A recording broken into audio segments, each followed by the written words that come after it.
Berlin to Amsterdam. Berlin bus സ്റ്റേഷനിൽ നിന്നും flex ബസ്സിലായിരുന്നു ആംസ്റ്റർഡാമിലേക്കുള്ള ഞങ്ങളുടെ യാത്ര. രാത്രി 11 മണിക്ക് യാത്ര തിരിച്ച് രാവിലെ 7 മണിയായപ്പോൾ ആംസ്റ്റർഡാം സ്ലോട്രിച്ചിക്ക് എന്ന സ്ഥലത്തെത്തി. അവിടുന്ന് ട്രെയിൻ എടുത്ത് നേരെ പോയത് നമ്മൾ ഓൾറെഡി ബുക്ക് ചെയ്തിരുന്ന എയർബിഎൻബിയിലേക്കായിരുന്നു. അവിടെ എത്തി ഒന്ന് ഫ്രഷായി പെട്ടെന്ന് തന്നെ തിരിച്ചിറങ്ങി. അവിടുന്ന് അടുത്ത ട്രെയിൻ എടുത്ത് നേരെ സിറ്റിയിലേക്ക്.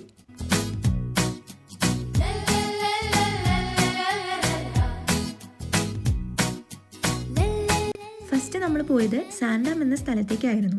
നല്ല വിശപ്പിൻ്റെ വിളി ഉണ്ടായതുകൊണ്ട് ഒരു അടിപൊളി ബ്രേക്ക്ഫാസ്റ്റും പാസ്സാക്കി ശേഷം സ്ഥലം കാണാൻ തുടർന്നു. നല്ല തിരക്കുണ്ടായിരുന്നു, കൂടാതെ നല്ല കാറ്റും. ആംസ്റ്റർഡാമിന് സമീപമുള്ള ഒരു ചരിത്ര പ്രസിദ്ധമായ ഡച്ച് പട്ടണമാണ് സാൻഡാം. പച്ച നിറത്തിലുള്ള പരമ്പരാഗത വീടുകളും മനോഹരമായ കനാലുകളും കൊണ്ടാണ് ഇത് പ്രശസ്തം. പഴയ കാലത്ത് കപ്പൽ നിർമ്മാണത്തിനും വിൻഡ് മില്ലുകൾക്കും പേര് കേട്ടിരുന്ന ഒരു സ്ഥലമായിരുന്നു ഇത്.